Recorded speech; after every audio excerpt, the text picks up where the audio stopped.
Bismillahirrahmanirrahim. Assalamualaikum warahmatullahi wabarakatuh. Assalamualaikum. Alhamdulillahilladzi anzala as-sakinata fi qulubil mu'minin liyazdadu imanan ma'a imanihim. Allahumma salli wa sallim wa barik ala nabiyyina wa habibina Muhammadin wa ala alihi wa ashabihi wa man tabi'ahum bi ihsanin ila yaumiddin. Alhamdulillah, Bapak Ibu, sahabat-sahabat Majelis Taklim Ashabul Hijrah rahimani wa rahimakumullah.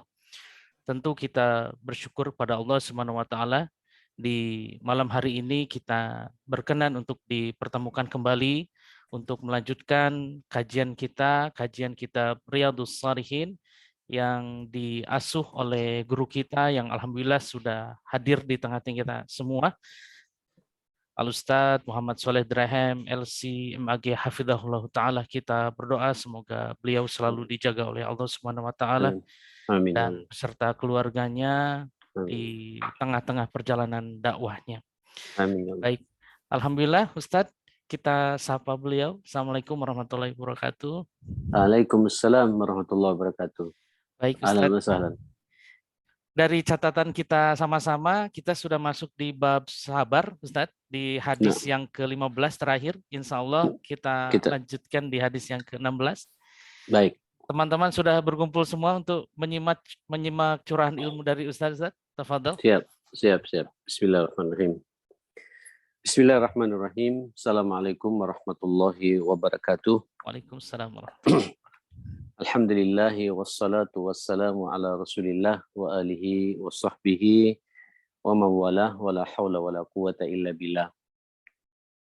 Ya ayyuhalladzina amanu taqullaha haqqa tuqatihi wa la tamutunna illa wa antum muslimun. Rabbi shrah li sadri wa yassir li amri wahlul 'uqdatam min lisani yafqahu qawli, amma ba'd. Masih dalam bab sabar. Memang bab ini satu-satunya bab dalam kitab Riyadhus Shalihin yang paling banyak muatan hadisnya. Hampir 30 hadis, 29 hadis nanti kita akan bahas. Dan malam ini kita sudah masuk hadis yang ke-16 insyaAllah. Hadis yang ke-16 itu, Wa'an Anas radhiyallahu anhu qala. Sahabat Anas radhiyallahu anhu berkata, Qala Rasulullah sallallahu alaihi wasallam, la yatamannayanna ahadukum al-mauta li dhurrin asabahu. Fa in kana la budda fa'ila falyaqul Allahumma ahyini ma kanatil hayatu khairan li wa tawaffani idza kanatil wafatu khairan li. Muttafaqun alaih. Sahabat Anas radhiyallahu anhu berkata, bersabda Rasulullah sallallahu alaihi wasallam, janganlah, kata Nabi, seseorang di antara kalian berharap-harap ingin mati. Ya.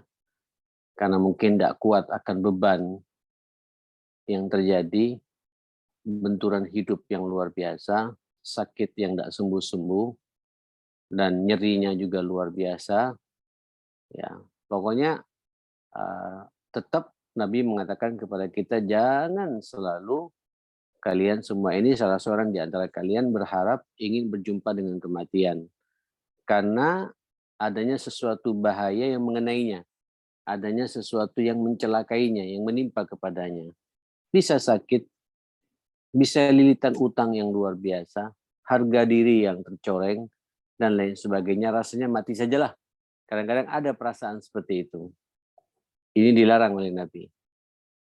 Fa'in kana la budda, fa'in, andai kata memang betul-betul terjadi, ya, harus berbuat demikian, artinya musibah ini luar biasa dahsyatnya menimpa kepada orang ini, dan harus dia hadapi, katakan saja, kata Nabi, Allahumma ahyini maka natil hayatu khairan li. Ya Allah, hidupkan aku. Hidupkan aku. Sekiranya hidup ini baik bagiku. Ini artinya ini kalau Doa ini ya doa ketika kita sudah betul-betul sudah mentok ya. Sepertinya tidak ada jalan keluar. Sakit terus-menerus. Dokter mengatakan sepertinya sudah angkat tangan, mentok gitu. Atau himpitan keuangan dunia, utang yang luar biasa. Tidak ada jalan lain sudah ini. Harus jual rumah segala macam. Atau rumah sudah disita segala macam. Sehingga hidup ini jadi hampa, jadi tidak karuan. Katakan kata Nabi, Allahumma ya Allah, hidupkan aku. Panjangkan umurku. Sekiranya kehidupan itu jadi baiknya bagiku. Kebalikannya, wa tawaffani, matikan aku ya Allah, tapi tetap mintanya itu kepada Allah Subhanahu wa taala. Ya, mintanya kepada Allah. Itu pun karena yang tahu kematian itu baik atau tidak Allah. Kita katakan wa tawaffani idza kanatil wafatu khairan, apabila kematian itu jadi baiknya bagiku. Jadi jemaah sekalian, dari hadis ini jelas sekali kita tidak boleh berharap berjumpa dengan kematian. Bagaimanapun pula hidup ini lebih bermanfaat. Orang kalau hidup ini pasti ada peluang-peluang kebaikan kita laksanakan. Orang kalau sudah mati terputuskan namanya, tidak bisa berbuat apa-apa lagi. Dan husnudzonlah kepada Allah Subhanahu wa taala. Ya, bahwa pada hakikatnya musibah yang menimpa kepada kita orang-orang beriman pasti ada hikmah-hikmah yang luar biasa yang kadang-kadang kita baru tahu setelah sekian lama melalui kehidupan kita ini. Maka mintalah kepada Allah Subhanahu wa taala, andai kata benturan itu, sakit itu, lilitan utang itu luar biasa mengancam kehidupan kita, minta sama Allah. Pasrah kepada Allah, tawakal kepada Allah. Ini sabar kita seperti itu. Ya Allah, hidupkan aku sekiranya kehidupan ini jadi baiknya bagiku. Wafatkan aku, matikan aku sekiranya wafat itu, kematian itu baik bagiku. Karena kita tidak tahu ya apa yang terjadi ke depan ini. Boleh jadi dengan kehidupan ini Allah menghidupkan kita, Allah membuka peluang-peluang kebaikan kepada kita. Sebagaimana kita minta pula kematian, mungkin kalau kita hidup terus-menerus seperti ini dengan penuh rintangan, ya kita tidak bisa leluasa lagi, tidak bisa maksimal lagi beribadah segala macam, minta sama Allah dimatikan. Sekiranya memang mati itu jadi baiknya bagi yang bersangkutan. Indah sekali ya hadis ini yang digambarkan oleh Rasulullah sallallahu alaihi wasallam. Jadi jelas sekali ya akhil karim, seorang muslim ya harus urusan kematian, urusan kehidupan ya pasrahkan semuanya kepada Allah Subhanahu wa taala. Karena Allah yang menentukan. Ya. Beda kalau kemudian kita berharap mati itu karena rindu kepada Allah Subhanahu wa taala dalam pertempuran, dalam peperangan. Boleh itu.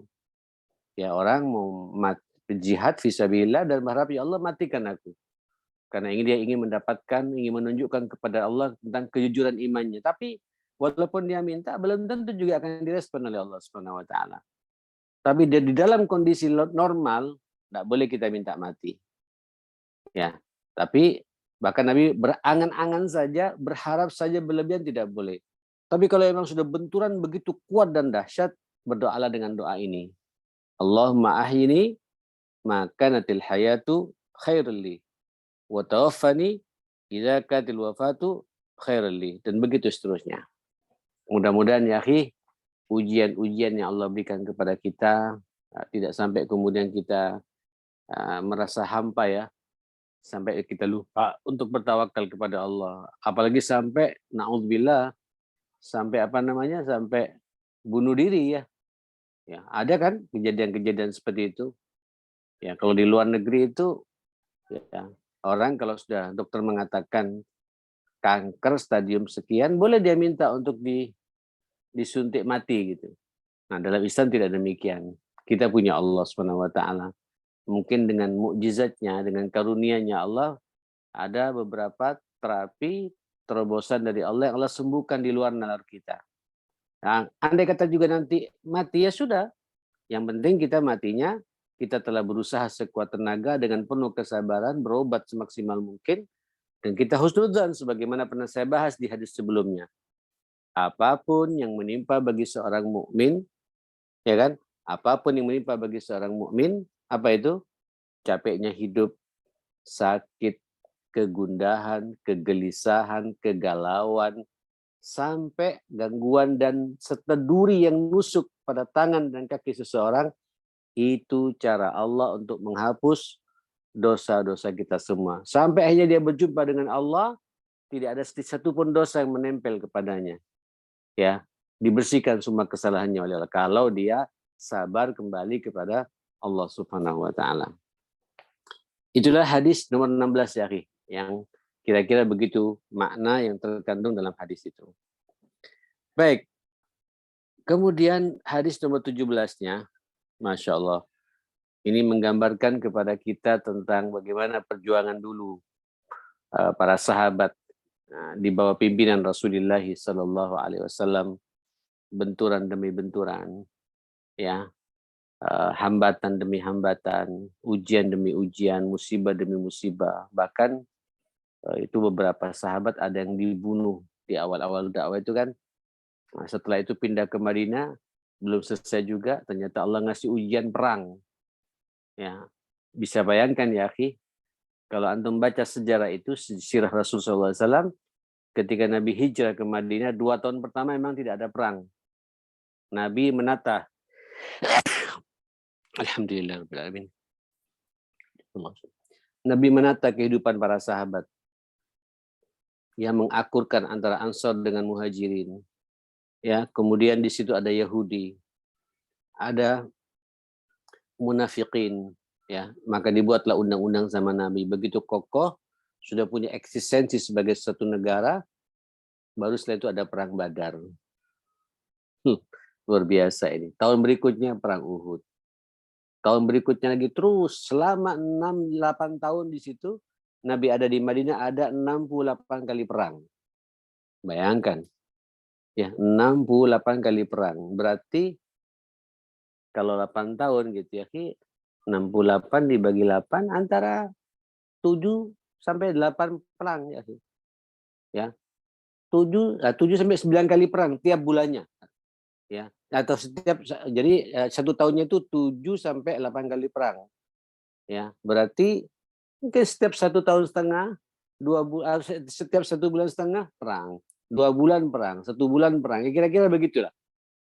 Bayangkan kalau itu terjadi pada kita saat itu. Ya, saat ini jemaah sekalian. Apa kata Nabi? Mari kita lihat hadis ini dari Abu Abdullah Khabbab ibn Arid radhiyallahu anhu qala, ya, syakawna ila Rasulillah sallallahu alaihi wasallam wa huwa mutawassidun burdatan fi dhilil Ka'bah faqulna. Kami dulu pernah mengeluh kepada Rasulullah sallallahu alaihi wasallam. Nabi pada waktu berselimut dengan selimutnya bernaung di bawah naungan Ka'bah. Di Mekah berarti ini, di marhalah Mekah. Memang kita tahu marhalah Mekah kan luar biasa itu ya. Ya, sahabat yang disiksa kayak Bilal, Ammar bin Yasir, kemudian Yasirnya, abahnya Ammar ini ya, dibunuh dengan cara sadis seperti itu. Ibunya dalam kondisi hamil ditombak oleh majikannya sampai mati, perutnya yang sedang hamil itu. Dan termasuk juga Rasul.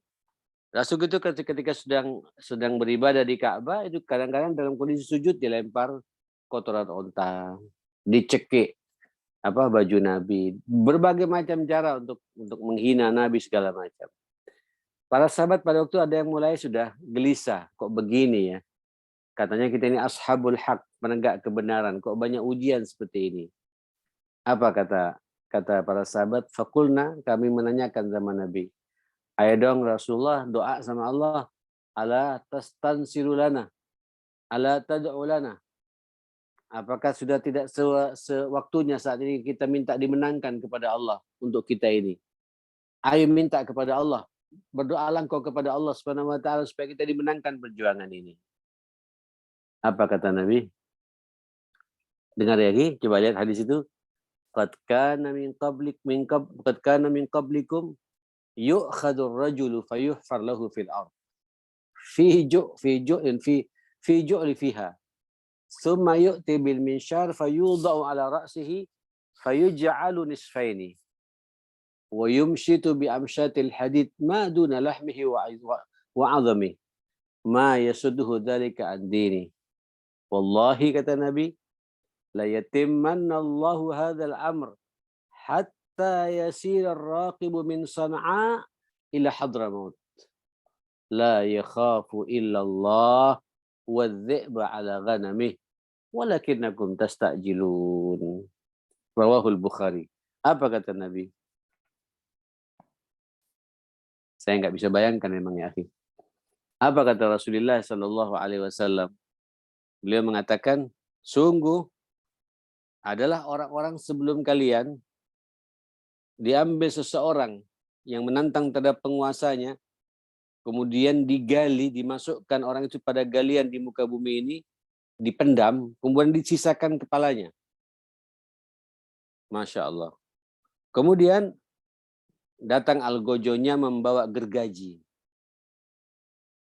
Jadi yang digergaji apa itu? Fayudha ala ra'sihi. Fayuj'alu nisfain. Jadi dari atas kepalanya ini digergaji, Pak. Kalau bukan bedah otak ini, ya. Memang sengaja mau menyiksa gitu. Ya, bukan membedah ini, tapi sengaja menyiksa. Kepala digergaji, sampai pecah jadi dua, kata Nabi SAW.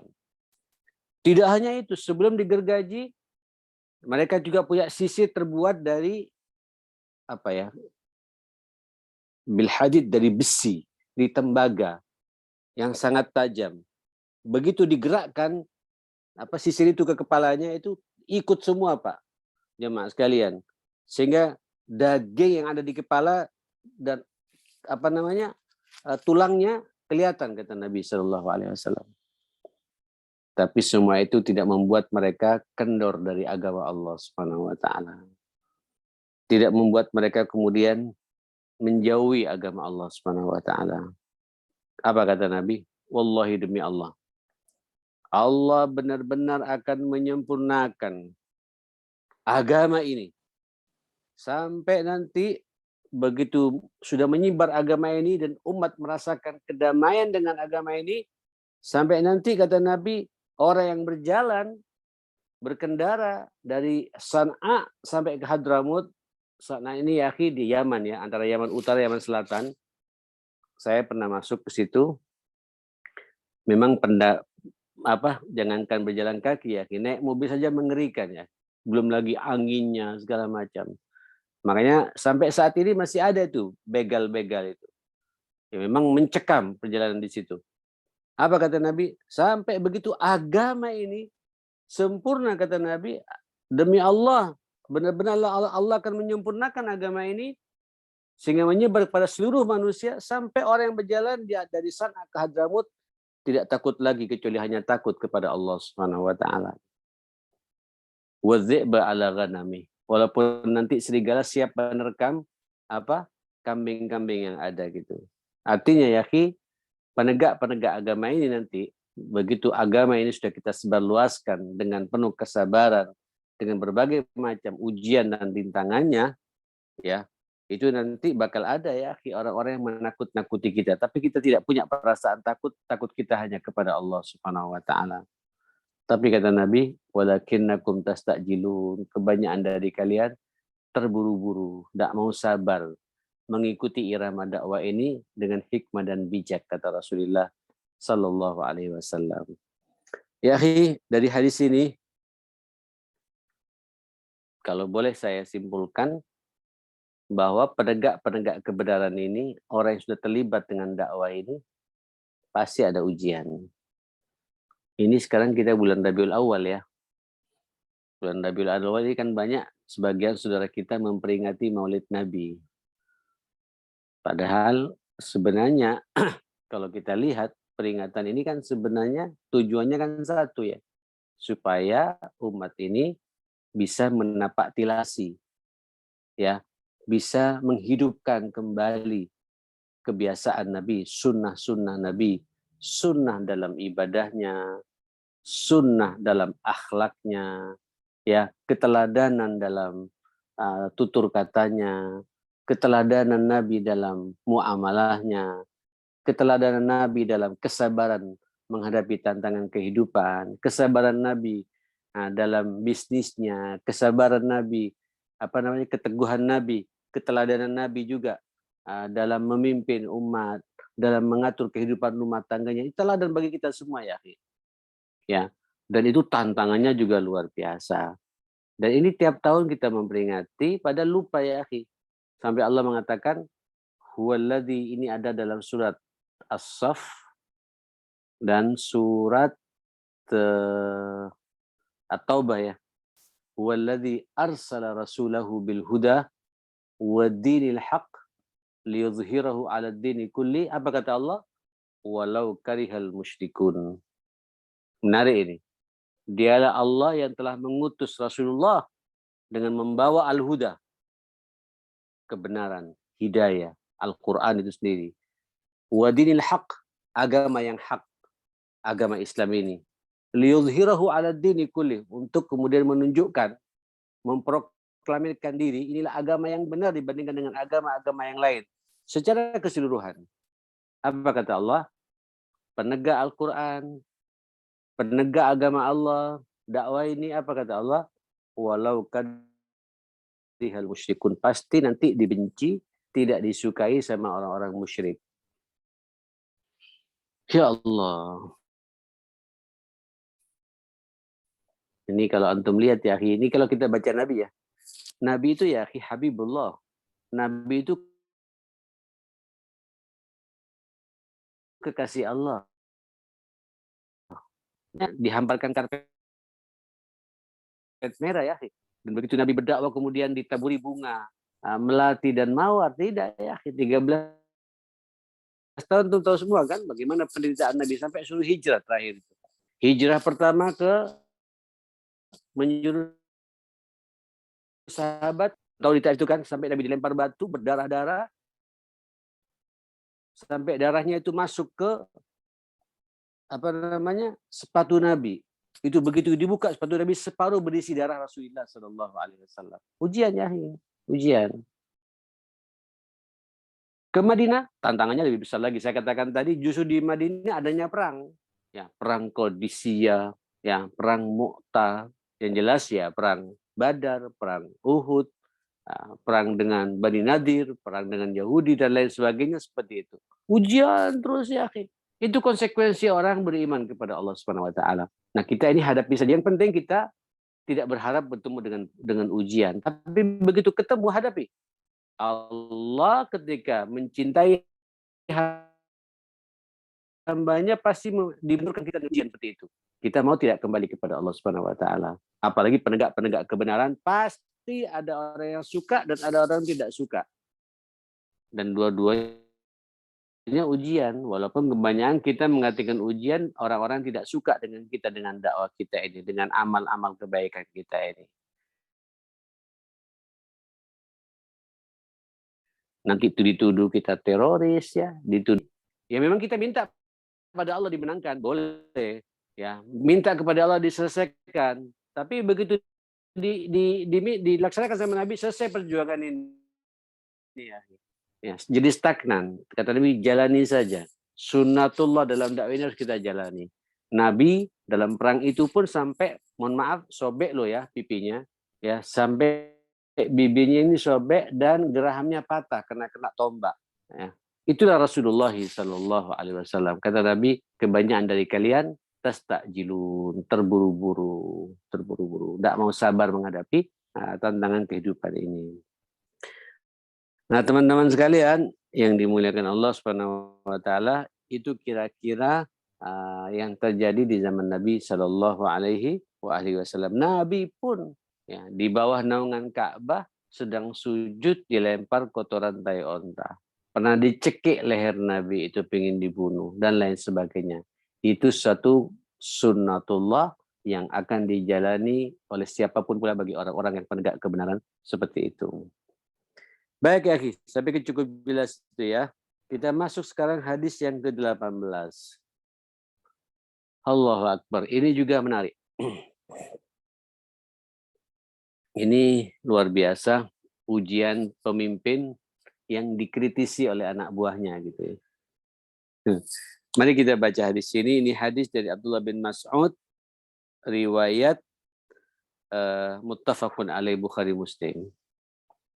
Apa kata Abdullah bin Mas'ud? Lamma kana yaumu Hunain, athara Rasulullah sallallahu alaihi wasallam nasan fil qismati. Masya Allah. Ketika terjadi perang Hunain, jadi begini ya, perang Hunain itu perang yang spektakuler ya. Setelah Fathu Mekah ditaklukkan, beberapa orang-orang kafir di sekitar Mekah itu yang bertahan dengan kekufurannya, mereka nyusun kekuatan mau menyerang balik kepada Rasul, tapi lewat luar Mekah. Itu ketahuan sama Nabi dan dikejar sama Nabi sampai ketemu di Hunain. Nah, Hunain itu kalau sekarang itu ya, apa ya, kayak Ji'rana situ tempatnya di situ. Nah, itu Ji'rana itu adalah tempat kita miqat ya. Selain Tan'im ada namanya Ji'rana. Disitulah Nabi kemudian membagi-bagi warisan Hunain itu. Nah, pada waktu itu pasukan para sahabat itu 10.000 lebih ya. Ada yang mengatakan 12.000. Sementara musuh tidak nyampe 6.000. Dan pada waktu itu ya, sahabat mulai membanggakan diri terhadap jumlah yang begitu banyak. Konon katanya Abu Sufyan sudah ikut dalam perang ini. Ya. Termasuk juga siapa Muawiyah putranya juga ikut dalam perang ini. Baru masuk Islam gitu. Langsung ikut dalam perang ini gitu. Subhanallah, pada waktu itu sampai Allah mengingatkan ya, wa yauma hunainin id a'jabatkum kathratukum. Ingatlah perang Hunain ketika kalian bangga dengan jumlah yang banyak. Kemudian tidak punya nilai sedikit pun di mata Allah dan hampir kaum muslimin kalah dengan jumlah orang-orang kafir sekitar Mekah yang persenjataannya biasa-biasa saja. Subhanallah, diingatkan sama Nabi untuk kembali kepada Allah. Kita punya Allah, kita tidak boleh bangga dengan jumlah yang banyak, kata Nabi. Nah, pada waktu itu ya, peperangan ketika dipimpin langsung sama Nabi dan diingatkan sahabat untuk bertawakal kepada Allah, kemenangan luar biasa. Mohon maaf, seingat saya yang saya tahu itu harta ghanimah ya, yang milik pribadi Nabi saja dalam perang Hunain itu ada 2 ton emas ya.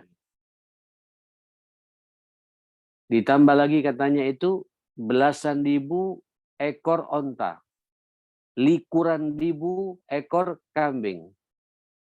Ya, karena memang ayatnya kan begitu ya. Ketahuilah fa'lamu anna ma ghanimtum, apa ghanimah yang dapat kalian dapatkan itu untuk Allah dan Rasulnya 1/5-nya gitu.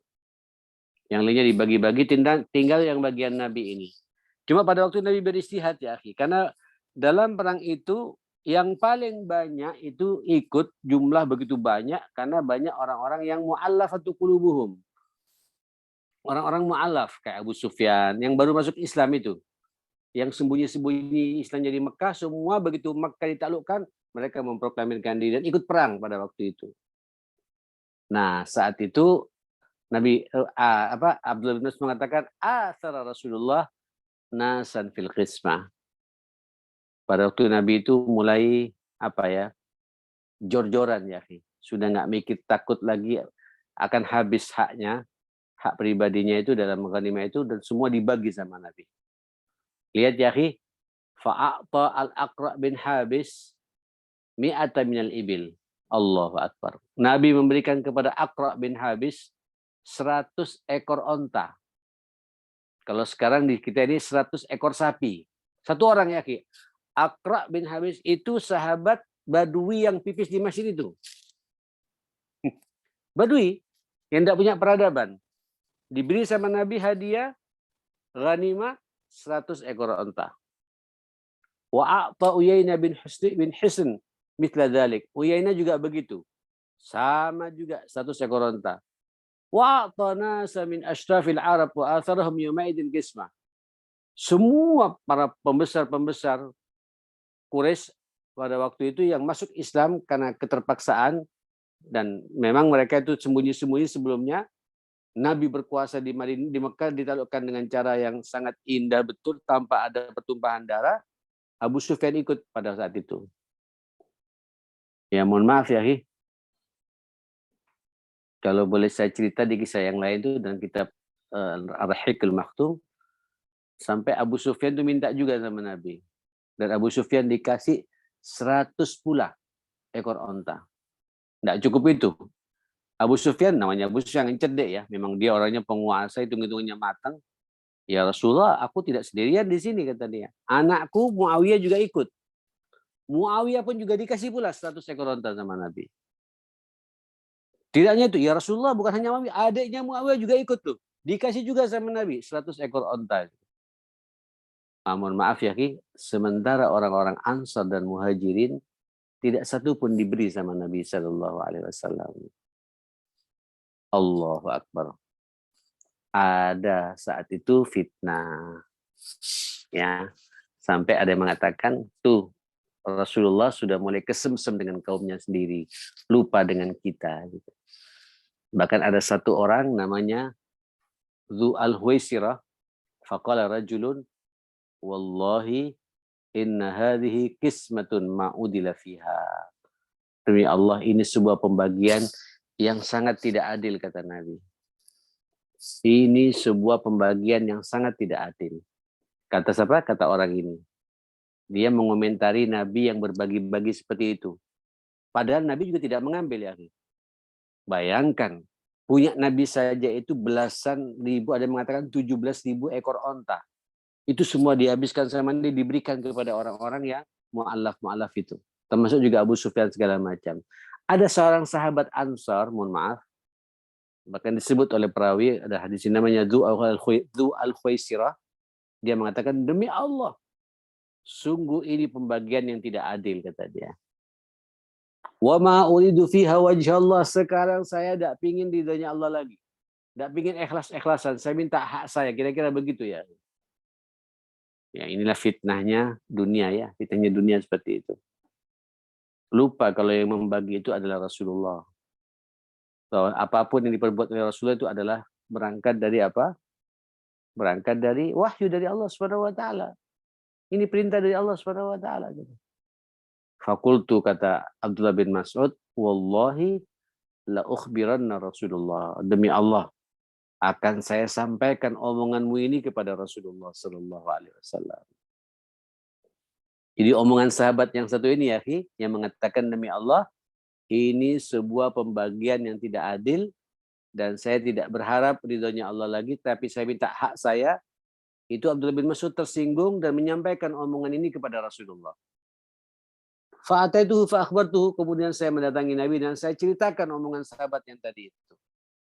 Coba lihat, ya, bagaimana sikap Nabi. Fataghayyara wajhuhu hatta kana kasarfi. Kemudian berubah wajah Nabi sampai kelihatan memerah wajah Nabi. Karena menahan emosi, menahan marah. Tapi Nabi itu, ya namanya Nabi, ya. Coba lihat, marahnya pun terarah, ya. Marahnya pun menyentuh, marah dengan penuh kesabaran. Dia mengatakan, "Faman ya'dil idzan idza lam ya'dilillahu wa rasuluhu." Saya mau nanya, kata Nabi, kalau sudah Allah dan Rasulnya tidak adil, maka siapa lagi yang akan adil, gitu. Allahu Akbar. Tsumma qala, kemudian Nabi melanjutkan pembicaraannya, yarhamullahu Musa. Semoga Allah merahmati Sayyidina Musa, saudaraku. Qad udhiya bi aktsara min hadza fasabara. Dia disiksa, diganggu lebih banyak dari omongan-omongan celetukan seperti ini, tapi dia sabar. Ya.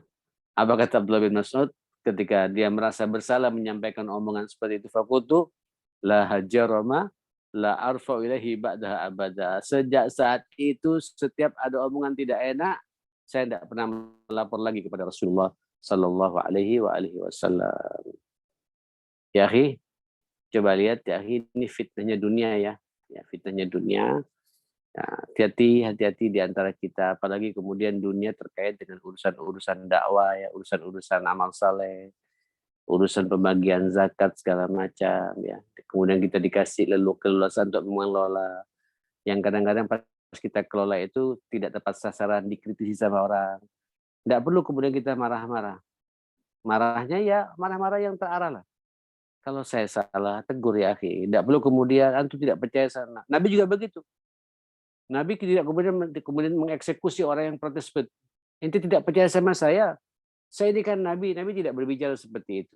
Cuma bahasa Nabi, kalau sudah Allah dan Rasulnya tidak adil, maka siapa lagi yang akan adil dalam hidup ini? tersinggung Nabi itu, tapi diserahkan sama Allah dengan penuh kesabaran seperti itu. Nah, hati-hati ya, nah, antum kadang-kadang nanti ketika ada masalah, kesalahpahaman, apalagi dalam urusan-urusan manajemen dakwah segala macam, ada yang tidak cocok dengan kebijakan kita, antum dengan tenang, tidak perlu kemudian terbawa oleh emosi. Sabar, ya, kembalikan semuanya kepada Allah Subhanahu wa taala. Kira-kira ini yang bisa saya sampaikan malam ini ya, 3 hadis. Insyaallah cukup banyak pelajaran yang bisa kita ambil. Mudah-mudahan Allah Subhanahu wa taala memberikan kesabaran dalam hidup ini. Mudah-mudahan kita semua dalam lindungan Allah Subhanahu wa taala. Ya, termasuk juga ujian yang sampai saat ini. Ini katanya Jakarta sekarang ini meningkat lagi pandemi ini. Ya, mudah-mudahan tidak menyebar ke Surabaya, ya. Allah angkat musibah ini dan mari kita dengan penuh kesabaran bertawakal kepada Allah Subhanahu wa taala. Termasuk juga kaitannya dengan efek dampak dari pandemi ini yang kadang-kadang berkurang penghasilan kita, banyak masalah dalam kehidupan kita, kembalikan semuanya kepada Allah. Dan kita harus yakin inna ma'al usri yusra wa inna ma'al usri yusra. Di balik kesulitan ini pasti ada kemudahan. Itu kita butuh kesabaran menghadapi semua itu dan semoga kita diberi oleh Allah ketegaran dalam hidup ini, sabar menghadapi semua masalah dan selalu bertawakal kepada Allah Subhanahu wa taala. 45 menit saya berbicara. Barakallahu fikum. Wassallallahu ala sayyidina Muhammadin wa ala alihi wa sahbihi wa sallama tasliman katsira. Alhamdulillahi rabbil alamin. Saya mohon maaf. Assalamualaikum warahmatullahi wabarakatuh. Dan saya kembalikan ke host. Barakallahu fikum. Jazakallahu khairan Ustaz atas curahan ilmu yang disampaikan pada kita semua. Baik, masih ada waktu Ustadz, kita menanti pertanyaan dari teman-teman para jamaah. Silakan Bapak Ibu bisa mengetikkan di kolom chat yang ada di Zoom ini, insya Allah akan kami bacakan. Atau mungkin yang ikhwan akan langsung interaktif bertanya kepada Ustadz, dipersilahkan untuk raise hand terlebih dahulu supaya tertib tidak bertubrukan satu dengan yang lain. Kalau memang ada ya, insya Allah. Iya. Mungkin sedang mengetik ini Ustaz. Fadl.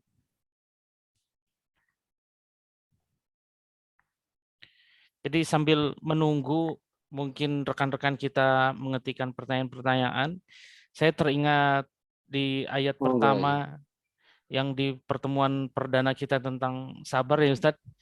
Innama yuwaffas-sabiruna ajrahum bighairi hisab. Kalau mendengar pemaparan, saya murojaah lagi di YouTube, pemaparan Ustaz ini luar biasa Ustaz. Mungkin bisa diulas kembali Ustaz, mengapa bisa diberikan pahala yang tiada berbatas ini, maksudnya bagaimana ini Ustaz? Supaya mungkin ada Bapak Ibu yang baru bergabung juga tentang kehebatan pahala sabar ini. Sabar. Iya, karena Allah memahami betul manusia ini punya nafsu ya, punya syahwat. Dan dia juga punya kemampuan untuk kemudian melampiaskan syahwat marahnya itu. Tapi kemudian dia tahan. Sabar menghadapi semua masalah yang ada. Dan sabar ini kan cakupannya luar biasa sebagaimana di awal-awal saya sampaikan. Pertama, sabar menjalankan perintah-perintah Allah, hukum-hukum Allah, syariat Allah. Yang semua itu kadang-kadang juga bertolak belakang dengan keinginan nafsu kita. Suruh subuh, ini subuh sekarang kan jam 4 kurang 10 menit ya. Ya, kurang 8 kurang 10 menit saat ini. Jam 4, jam 3, 40, 51 atau 52 gitu. Luar biasa. Ini kalau tidak sabar, tidak bangun kita ini. Ya, yang laki-laki tidak hanya bangun ya kita, tapi juga menggerakkan kakinya ke masjid. Ini kalau tidak ada sabar, susah ya. Makanya Allah bangga bagi orang-orang yang sabar menjalankan hukum-hukum Allah, syariat Allah, pahalanya tidak terbatas. Bighairi hisab. Ya. Yang kedua, sabar juga menjauhi larangan-larangan Allah. Biasanya larangan Allah itu kan selaras dengan keinginan hawa nafsu kita. Ya, kita tidak boleh zina. Padahal Semua manusia siapa yang tidak suka zina? Karena kita punya syahwat, ya kan? Syahwat mata, syahwat penghayal, syahwat kemaluan. Sekarang ada, tapi dibatasi oleh Allah Subhanahu wa taala. Diberi jalan yang kemudian yang halal dan thayyiban, istri kita. Ya, seperti itu. Tapi godaan di luar kan luar biasa. Antum ini ashabul hijrah, muda-muda semua. Ya, ujiannya di lapangan juga luar biasa. Tugas kantor kadang-kadang banyak yang menggoda kita. Kita tidak menggoda, kita yang digoda. Kita tidak membentur, tapi kita yang dibentur saat ini. Kita tidak mencari syahwat seperti itu, ya maksiat seperti itu, tapi maksiatnya datang menemui kita. Ini kalau kita tidak sabar, luar biasa. Sabar menghadapi larangan-larangan Allah. Sabar menghadapi dosa-dosa yang ada di depan mata kita, untuk kita tidak terjebak di dalamnya. Ini kan luar biasa ya. Allah bangga. Sampai malaikat pun juga terkesima gitu. Kok bisa manusia punya syahwat, di depannya ada peluang maksiat, dosa, yang selaras dengan hawa nafsunya, tapi bisa dia menjauhinya gitu. Ini kan luar biasa, dan Allah mengapresiasi. Innama yuwaffas sabiruna ajrahum bighairi hisab. Allah membalas bagi orang-orang yang sabar seperti itu, pahalanya tidak ada hitungan. Tidak ada batasnya itu. Sabar menjalankan perintah Allah, sabar menjauhi larangan-larangan Allah, dan semuanya itu permainan hawa nafsu kita, bisa kita kendalikan atau tidak dengan penuh kesabaran. Nah, baru yang ketiga kita masuk sabar yang banyak dibahas oleh kita semua adalah sabar menghadapi musibah-musibah, ya, menghadapi ujian-ujian. Ujian yang hingga pada pribadi kita sakit, ya, keuangan yang menipis, ya, sumpah, gelisah, ini ujian semuanya, ujian keluarga, istri yang bermasalah, anak yang susah diatur, yang kurang birrul walidaynya gitu. Ini ujian, bisa nggak kita sabar? Jadi kalau orang yang sabar dalam keluarga itu, setiap ada masalah dengan istrinya selalu berpikir, ini cara Allah memberikan kepada saya peluang beramal saleh. Kalau istri kemudian tidak bisa menutup aurat dengan benar, targetkan saja. 1 tahun ini saya harus bisa menerangkan istri saya sampai dia bisa menutup aurat dengan benar. Kalau suami ibu kemudian jarang ke masjid, ini ujian buat ibu.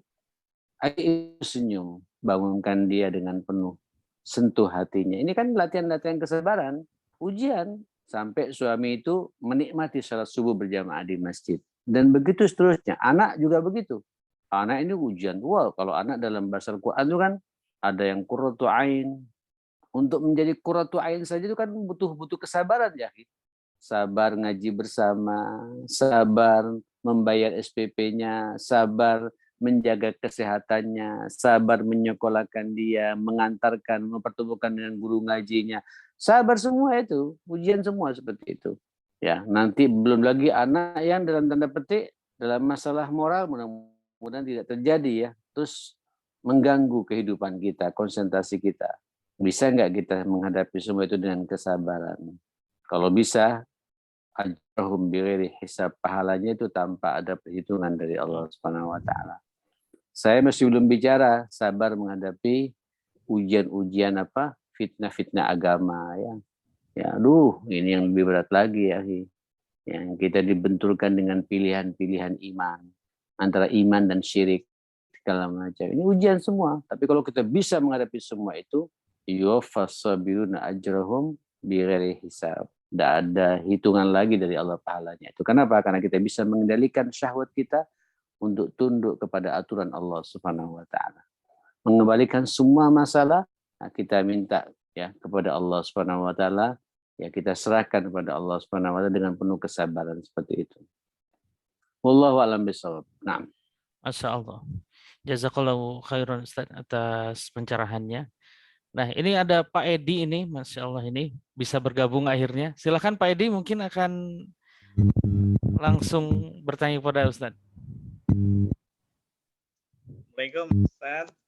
Ahlan wasalan. Karena tadi ini pulang agak lebih malam Ustaz. Izin bertanya Ustaz. titipan dari teman juga, jika seorang muslim pada akhir hidupnya sakit, itu adalah untuk sebagai sarana Allah untuk menggugurkan dosa-dosanya. Kemudian jika dia berdoa agar ketika akhir hidupnya tidak diberi sakit, agar tidak membebani bagi orang yang ditinggal dan sebagainya, misalnya kesulitan dalam pengobatannya dan seterusnya. Bagaimana Ustaz? Apakah ini termasuk berdosa atau tidak Ustaz? Oh tidak ya. Bahkan kata Nabi, orang sakit itu suruh berdoa pada Allah Subhanahu wa taala untuk sembuh. Bahkan dituntut, mungkin dimatikan dulu Pak Edi. Bahkan diperintah oleh Allah Subhanahu wa taala untuk mencari obat. Tadawu. Fa inna likulli da'in dawa, berobatlah karena setiap penyakit itu pasti ada obatnya gitu. Sebab bagaimana pula ya, orang kalau sehat itu lebih utama daripada sakit. Orang kalau sehat bisa bekerja kan? Kalau sakit tidak bisa kerja. Orang kalau sehat bisa ke masjid 5 waktu. Tapi kalau sakit tidak bisa ke masjid lagi. Peluang-peluang kebaikan terkurangi. Orang kalau sehat bisa makan dengan nikmat. Tapi kalau sakit tidak ada nafsu makan itu. Orang kalau sehat ya bisa baca Quran dengan tumaknina di rumah. Target-target mau 1 juz bisa. Tapi kalau sakit 1 lembar sudah ngantuk. Tidak enak semua gitu. Bagaimana pula kita harus menjaga kesehatan kita, merawat kesehatan kita, mengawal kesehatan kita. Sakit, ya sudah, berarti Allah sedang ingin mengistirahatkan kepada kita. Atau mungkin ini cara Allah, Allah tahu ada dosa tuh. Diberi oleh Allah ujian yang namanya sakit seperti itu. Ma asabalil mu'min min wasabin wa nasabin. Tidaklah menimpa bagi seorang mukmin capeknya hidup dan sakit, kegundahan, au hammin, au ghammin, au adza, hatta syauka yusakuha, kegelisahan, benturan hidup, ya, sampai gangguan dan pula duri yang menusuk pada tangan dan kaki seseorang. Itu cara Allah untuk menghapus semua dosa dan kesalahannya. Tapi kita tidak boleh berharap bertemu dengan sakit, dengan ujian. Tapi kalau ada, ya sudah. Allah rupanya sedang mencintai saya. Allah sedang ingin menghapus semua dosa-dosa saya. Kalau tidak ada dosa, lagian siapa di antara kita tidak punya dosa ya? Mustahil. Kata Nabi, Inna Allah idza ahabba abdah yusab minhu atau ibtala. Allah kalau sudah mencintai hambanya, Allah ngasih musibah baginya itu. Allah ngasih ujian kepadanya. Supaya apa? Ketika dikasih ujian, dia ingat Allah Subhanahu wa taala. Dan Allah suka dengan celutukan kita, dengan doa-doa kita dan munajat-munajat kita itu. Kira-kira begitu ya. Baik, alhamdulillah, jazakallahu khairan Ustaz atas jawabannya. Ada 2 pertanyaan, jadi kita batasi saja insya Allah 2 pertanyaan ini sudah cukup berhubung waktu Bapak Ibu. Pertanyaan yang pertama, ini dari salah satu akhwat dari Tangerang Ustaz. Masya Allah. Masya Allah. Jadi mohon pencerahannya Pak Ustadz, apakah beda antara sabar dengan pasrah? Jika kita didolimi oleh orang lain, apakah kita harus sabar atau memprosesnya sebagai ikhtiar untuk menyelesaikan masalah? Jazakallahu khairan. Itulah sabar. Sabar itu aktif ya akhi. Sabar itu bukan pasrah. Sabar itu menyelesaikan masalah, tapi menyelesaikan di atas aturan Allah. Di atas syariat Allah. So, makanya dalam sebuah hadis, unsur akhaka zaliman aw mazluman. Bela saudaramu yang zalim dan yang dizalimi. Sahabat protes kan? Iya Rasulullah, kalau dizalimi kita bela dia, tapi yang zalim bagaimana itu? Kata Nabi, luruskan dia kezalimannya sampai dia kembali ke jalan Allah, itu kamu menolongnya, kata Nabi. Jadi kalau ada orang menyakiti kita, atau orang ngemplang uang kita, ngambil uang kita ketahuan, terus kita sabar. Ya akhirnya kita tidak menyelesaikan masalah. Dan membiarkan orang itu maksiat. Antum tegur dia ya. Ibu harus menegur dia. Ya, Anda punya utang sama saya. Makanya utang juga harus dicatat itu ya, biar jelas enak kita nagihnya itu. Ya. Anda punya utang. Mungkin karena sudah akrab, ya kita ingatkan saja. Nanti orang itu mau terima atau tidak, urusan dia dengan Allah Subhanahu wa taala. Tapi kalau sudah sampai bermiliar-miliar, ratusan juta, kadang-kadang proses hukum harus kita jalan. Itulah sabar ya. Kenapa? Karena kita cari kebenaran, bukan mau menang-menangan gitu. Sabar itu menyelesaikan masalah. Sabar itu bukan pasrah bongkoan. Sabar itu harus kita aktif, jalani proses-proses itu sampai semuanya kembali ke jalan Allah Subhanahu wa taala. Wallahu a'lam. Baik, alhamdulillah, jazakallahu khairan atas jawabannya Ustaz. Kemudian ada pertanyaan lagi dari salah satu akhwat yang ini insya Allah mungkin di Sidoarjo. Pak Ustadz, kita menyadari keutamaan dari sabar, tetapi ternyata tidak mudah mengamalkannya. Bagaimana trik-trik atau tips yang jitu agar kita menjadi termasuk orang-orang yang sabar? Itu yang saya katakan tadi, ayo praktekkan. Biar kita terbiasa sabar dalam hidup ini, praktekkan semua makna sabar yang 3 itu. Ini kan pertanyaannya sabar yang ketiga ya, sabar menghadapi ujian. Kadang-kadang kita tidak siap. Ayo, jangan lupa sabar yang 1, 2 itu. Sebagai sarana praktek bagi kita, sabar menjalankan aturan Allah. Salatnya tepat waktu. Qur'annya dibaca tiap hari. Duhanya dikerjakan walaupun 2 rakaat. Kalau bisa malamnya, sujud ruku, walaupun 1 rakaat witir. Yang penting ada hak malam sudah kita lakukan. Ya kan? Istighfarnya jalan. Zikirnya jalan. Itu kan bentuk-bentuk kesabaran semua tuh, akhi. Biasanya sih orang-orang kalau hal-hal seperti itu dilaksanakan dengan benar, dengan penuh kesabaran, ini sudah modal ya, akhi. Menghadapi tantangan-tantangan ujian, tegar kita. Kenapa? Karena kita terbiasa berkomunikasi dengan Allah Subhanahu wa taala. Nyambung ya? Jadi cara efektifnya, ya yuk respon semua perintah Allah. Jauhi semua larangan Allah dengan penuh kesabaran. Ya, dengan penuh kesabaran. Saya paham ya, akhi, tidak enak semuanya itu. Ya, menjalankan perintah Allah itu beban semuanya itu. Suruh haji, padahal uang sudah ada itu. Ini kalau tidak sabar, tidak haji itu, akhi. Suruh umroh, waduh, jauh-jauh, udah nanti izin 9 hari, tidak kerja, ya, bayarnya mahal lagi. Wow, macam-macam itu. Itu kan bentuk-bentuk kesabaran. Sabar merespon perintah Allah. Sabar menjauhi larangan Allah. Nanti kalau 2 ini sudah kita laksanakan, insya Allah ketika ada benturan-benturan hidup yang sebenarnya, kita biasa bertawakal pada Allah nanti itu. Muncul kesabaran dengan sendirinya atas izin Allah Subhanahu wa taala. Wallahu a'lam bishawab. Alhamdulillah, jazakallahu khairan. Ustaz, ada satu pertanyaan lagi yang masuk, berkenan untuk dijawab. Satu lagi. Satu lagi, Bapak Ibu, dibatasi, mohon maaf, kita sudah menjelang pukul 21.00. Assalamualaikum warahmatullahi wabarakatuh, Pak Ustadz. Apakah bersabar itu juga saat kita mendapatkan kelapangan?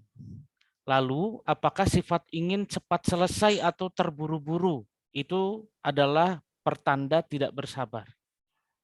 Biasanya kalau urusan lapang itu babnya bukan bab sabar, bab syukur ya. Babnya bab syukur ya. Rizki lancar. Ya.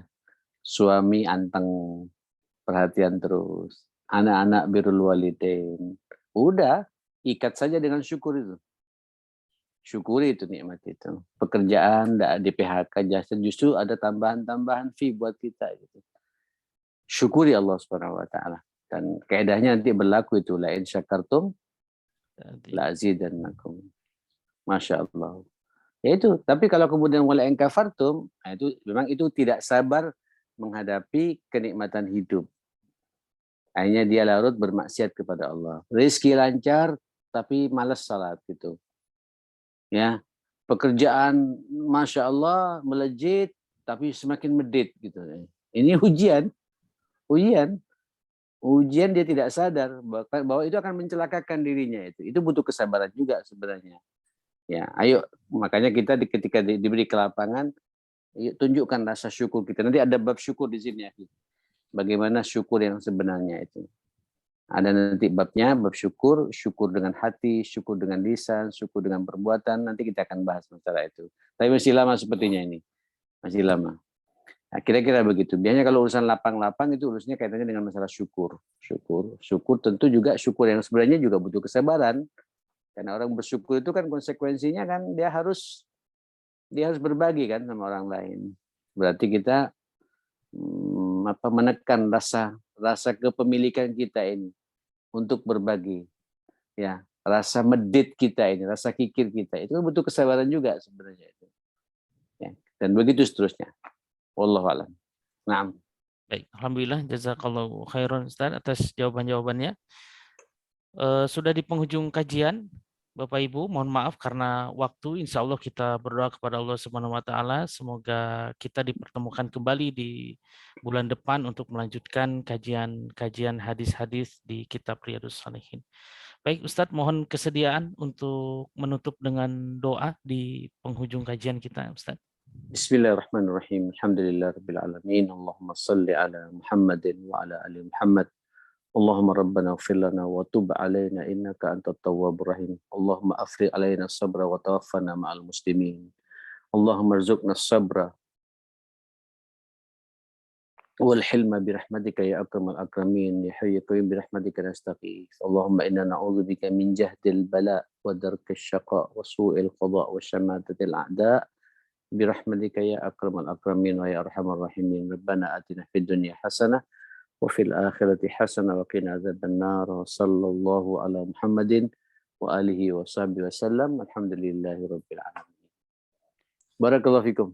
Assalamualaikum warahmatullahi wabarakatuh. Waalaikumsalam warahmatullahi wabarakatuh. Baik Bapak Ibu, terima kasih. Mari kita akhiri majelis kita dengan doa kafaratul majelis. Subhanakallahumma wa bihamdika asyhadu an la ilaha illa anta astaghfiruka wa atubu ilaik. Assalamualaikum warahmatullahi wabarakatuh. Assalamualaikum.